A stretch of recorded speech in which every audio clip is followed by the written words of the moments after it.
বিশ্ব রাজনীতির সবচেয়ে গুরুত্বপূর্ণ মঞ্চ হল জাতিসংঘ। আর সেই জাতিসংঘের সাধারণ পরিষদের সভাপতি পদে বাংলাদেশের পররাষ্ট্রমন্ত্রী খলিলুর রহমানের নির্বাচিত হওয়া নিঃসন্দেহে দেশের কূটনৈতিক ইতিহাসের অন্যতম বড় অর্জন। ১৯৮৬ সালে হুমায়ুন রশিদ চৌধুরীর পর দীর্ঘ ৪ দশক পরে আবারও একজন বাংলাদেশী এই মর্যাদাপূর্ণ আসনে বসতে যাচ্ছেন। ফলে এটি শুধু ব্যক্তিগত সাফল্যই নয়, বরং পুরো বাংলাদেশের জন্য আন্তর্জাতিক অঙ্গনে নতুন এক মর্যাদার প্রতীক হয়ে উঠেছে। জাতিসংঘের সাধারণ পরিষদের সভাপতির কাজ কি এবং বাংলাদেশের পররাষ্ট্রমন্ত্রী খলিলুর রহমান কিভাবে এখানে সভাপতি নির্বাচিত হলেন সে সম্পর্কে আলোচনা করা হবে কি কেন কিভাবে এই পর্বে।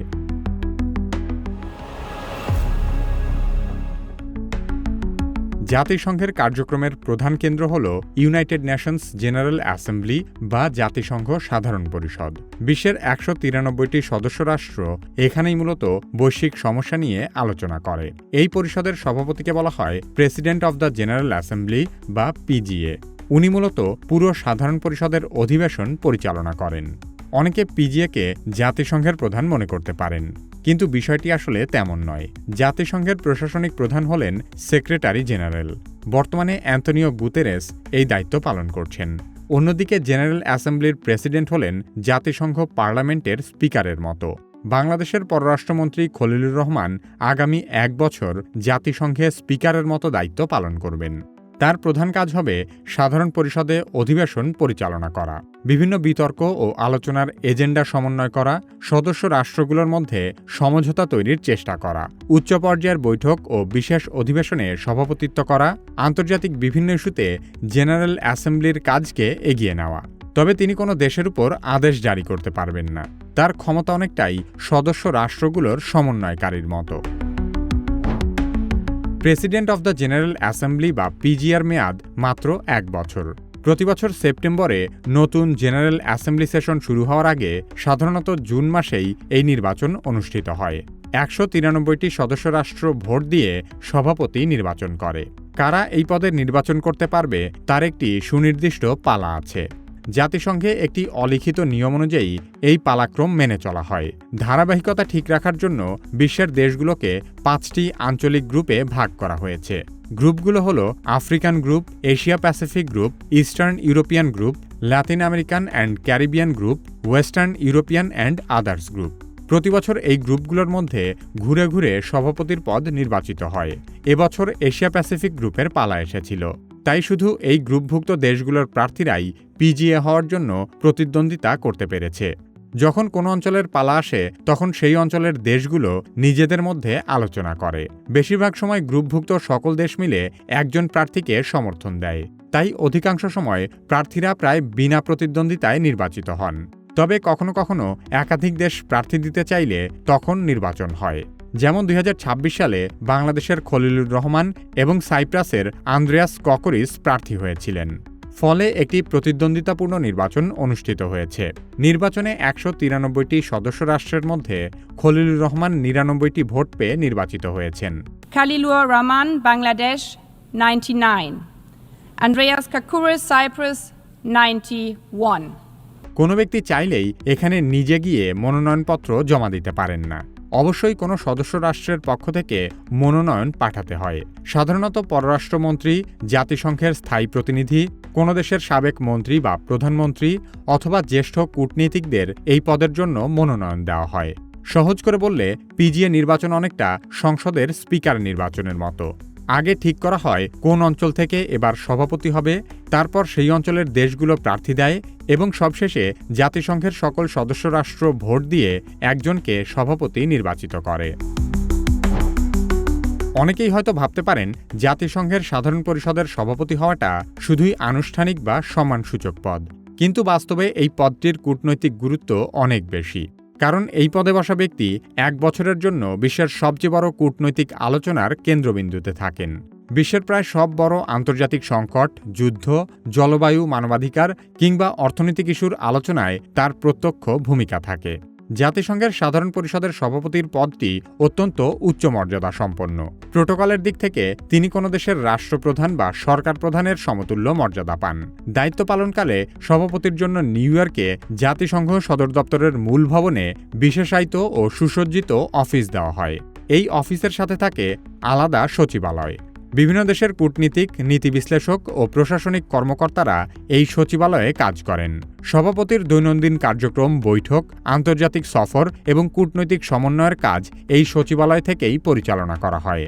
তাছাড়া নিউ ইয়র্কে অবস্থানকালীন সময়ে তিনি জাতিসংঘের পক্ষ থেকে সর্বোচ্চ স্তরের প্রোটোকল, কূটনৈতিক গাড়ি এবং সার্বক্ষণিক নিরাপত্তা সুবিধা পান। নিরাপত্তা ও আনুষ্ঠানিক মর্যাদার ক্ষেত্রেও এই পদটি অত্যন্ত গুরুত্বপূর্ণ। বিভিন্ন দেশে সফরের সময় জাতিসংঘ সভাপতিকে কোনো রাষ্ট্রপ্রধানের সমপর্যায়ের অতিথি হিসেবে গ্রহণ করা হয়।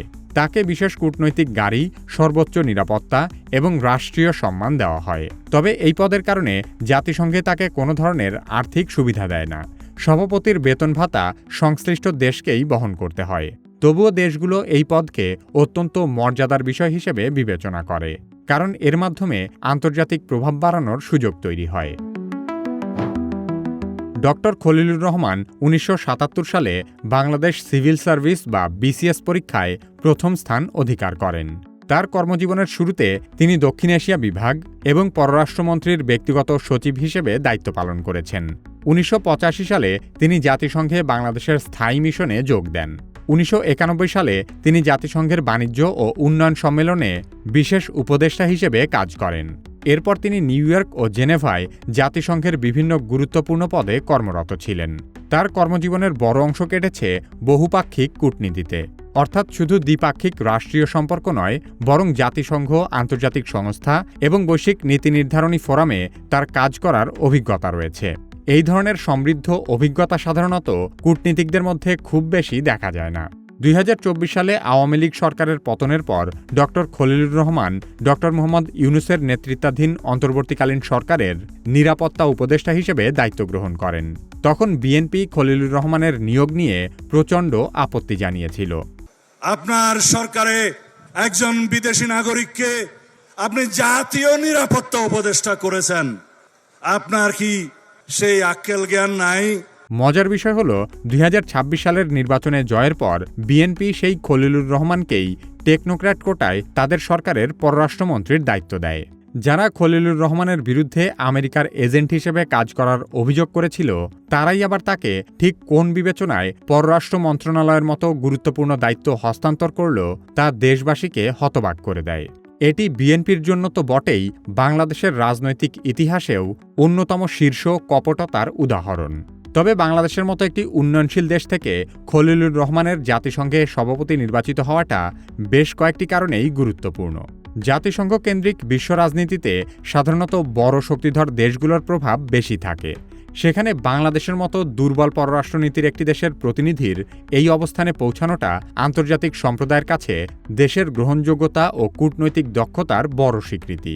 এর ফলে আন্তর্জাতিক অঙ্গনে বাংলাদেশের দৃশ্যমানতা অনেক বেড়ে যাবে।